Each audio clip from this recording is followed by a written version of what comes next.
बिस्मिल्लाहिर्रहमानिर्रहीम। आज का हमारा टॉपिक है किरचॉफ्स रूल्स। किरचॉफ्स रूल्स को पढ़ने से पहले आप ये देखें कि आपने जब सिंपल इलेक्ट्रिकल सर्किट्स को एनालाइज़ किया, यानी सिंपल इलेक्ट्रिकल सर्किट जिसमें more than one resistance connected थी, उसको जब आपने एनालाइज़ किया, उसमें करंट या वोल्टेज की वैल्यू निकाली, तो उसके लिए हमने यूज़ किया ओहम्स लॉ या सीरीज़ और पैरेलल कॉम्बिनेशन ऑफ रेजिस्टेंस के लिए जो आपके रूल्स यूज़ होते हैं उनको इस्तेमाल किया। अब यही मेथड अगर आप यूज़ करेंगे फॉर द कॉम्प्लेक्स नेटवर्क और फॉर द कॉम्प्लेक्स सर्किट्स, तो उसके लिए ये जो आपके रूल्स हैं ये फेल हो जाते हैं। यानी ओहम्स लॉ या सीरीज़ पैरेलल कॉम्बिनेशन जो है आप उसमें यूज़ करते हुए किसी कॉम्प्लेक्स सर्किट को एनालाइज नहीं कर सकते। अब कॉम्प्लेक्स सर्किट से क्या मुराद है? कॉम्प्लेक्स सर्किट्स या कॉम्प्लेक्स नेटवर्क्स ऐसे सर्किट्स हैं, ऐसे नेटवर्क्स हैं जिनमें नंबर ऑफ़ रजिस्टर्स और number of voltage sources connected होते हैं। अभी तक हमने जो सर्किट्स पढ़े हैं उसमें हमारे पास जो एक ही वोल्टेज सोर्स होता था या एक ही बैटरी कनेक्टेड होती थी। अब हम जिन सर्किट्स की या नेटवर्क्स की बात करेंगे उसमें नंबर ऑफ़ वोल्टेज सोर्सेज जो है वो मौजूद होंगे। तो ऐसे सर्किट्स को एनालाइज करने के लिए जो है हम जो अपना रूल्स को इस्तेमाल करते हैं, उन रूल्स को कहा जाता है किरचॉफ्स रूल्स। ये दो रूल्स हैं। इसमें किरचॉफ्स का फर्स्ट रूल हम सबसे पहले देखने जा रहे हैं। किरचॉफ के फर्स्ट रूल की स्टेटमेंट है, the sum of all the currents meeting at a point in the circuit is zero.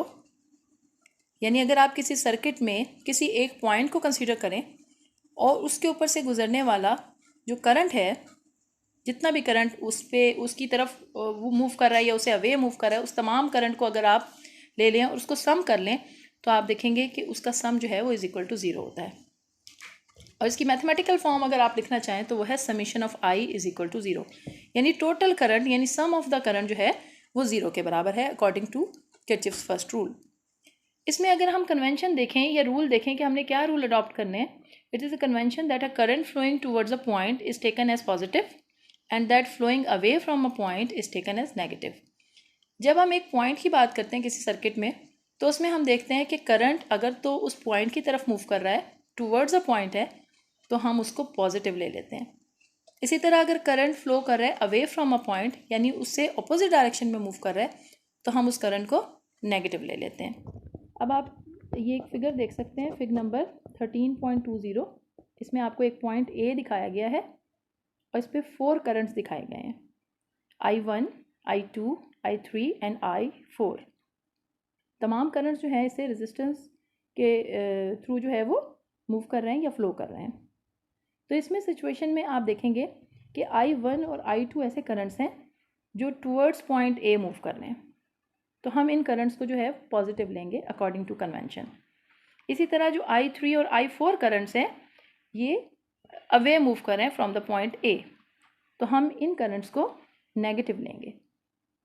अब इसमें आप पढ़ सकते हैं, consider situation where 4 wires meet at a point A. आपने अभी एक पॉइंट देखा ए जिस पे 4 वायर्स आपकी मीट कर रही हैं या मिल रही हैं। इसमें जो करंट्स फ्लो कर रहे हैं इनटू द पॉइंट ए, आपने देखा वो I1 और I2 हैं, और जो करंट फ्लो कर रहे हैं अवे फ्रॉम द पॉइंट वो I3 एंड I4 हैं। तो I1 और I2 क्योंकि towards the point A move कर रहे हैं, तो हम इनको पॉजिटिव यानी I1 प्लस I2 ले लेंगे, और I3 और I4 क्योंकि फ्लो कर रहे हैं away from the point A, तो हम इन दोनों करंट्स को माइनस में ले लेंगे या नेगेटिव में ले लेंगे।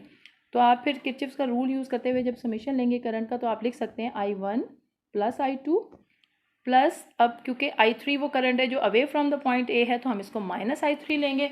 इसी तरह I4 वो करंट है जो अवे मूव कर रहा है, इसको भी हम माइनस लेंगे, और ये इज इक्वल टू ज़ीरो है। तो इन चारों करंट्स का जब आपने सम ले लिया, तो ये according to Kirchhoff's first rule जो है वो इज इक्वल टू ज़ीरो है। तो आप यहाँ पे देख सकते हैं इस इक्वेशन में जो आपके पास I3 और I4 है, क्योंकि ये नेगेटिव के साथ हैं, तो आप इन्हें राइट हैंड साइड पे ले जाएंगे इक्वेशन के, ताकि ये भी पॉजिटिव हो जाएं। तो आपके पास जो इक्वेशन आएगी फाइनली वो आएगी I1 plus I2 is equal to I3 plus I4, equation number 13.19। तो अब अगर आप ये इक्वेशन देखें तो इसके हिसाब से आप किरचॉफ्स रूल को इस तरह भी स्टेट कर सकते हैं, या इस तरह भी इसकी स्टेटमेंट लिख सकते हैं, the sum of all the currents flowing towards a point is equal to the sum of all the currents flowing away from the point. I1 और I2 वो करंट्स हैं जो कि टूवर्ड्स अ पॉइंट मूव करें, इनका सम ये बराबर होगा I3 और I4 ये वो करंट्स हैं जो away from the point move करें, इसके बराबर होगा। तो आप देख सकते हैं कि इसमें आप इसको इस तरह से भी किरचॉफ्स रूल को स्टेट कर सकते हैं। अब ये जो किरचॉफ्स फर्स्ट रूल है, इसको आप किरचॉफ्स पॉइंट रूल का नाम भी दे सकते हैं, क्योंकि आप इसमें पॉइंट के लिए देख रहे हैं कि कौन सा करंट पॉइंट की तरफ मूव कर रहा है या पॉइंट से अवे मूव कर रहा है, तो इस किरचॉफ्स फर्स्ट रूल को किरचॉफ्स पॉइंट रूल भी कहा जाता है। ये जो किरचॉफ्स पॉइंट रूल है, एक्चुअली ये law of conservation of charge की मैनिफेस्टेशन है, यानी law of conservation of charge को एक्सप्रेस करता है या उसको बताता है। अब law of conservation of charge क्या है? जब भी आप किसी चीज़ की कंजर्वेशन की बात करते हैं तो इसका मतलब है कि जो चीज़ वहाँ पे मौजूद है वो उसी तरह से रहेगी, यानी जितनी टूवर्ड्स द पॉइंट आपका करंट या चार्ज मूव कर रहा है उतनी away from the point move कर रहा है। तो if there is no sink और source of the charge at a point, तो आप कह सकते हैं कि अगर कोई सिंक या ऐसा सोर्स नहीं है जहाँ पे आपका जो चार्ज है वो वेस्ट हो, तो टोटल चार्ज जो है फ्लोइंग टूवर्ड्स द पॉइंट, जितना चार्ज उस पॉइंट की तरफ मूव करेगा must be equal to the total charge flowing away from it, उतना ही चार्ज जो है वो वापस वहाँ से ऑपोजिट डायरेक्शन में मूव करेगा।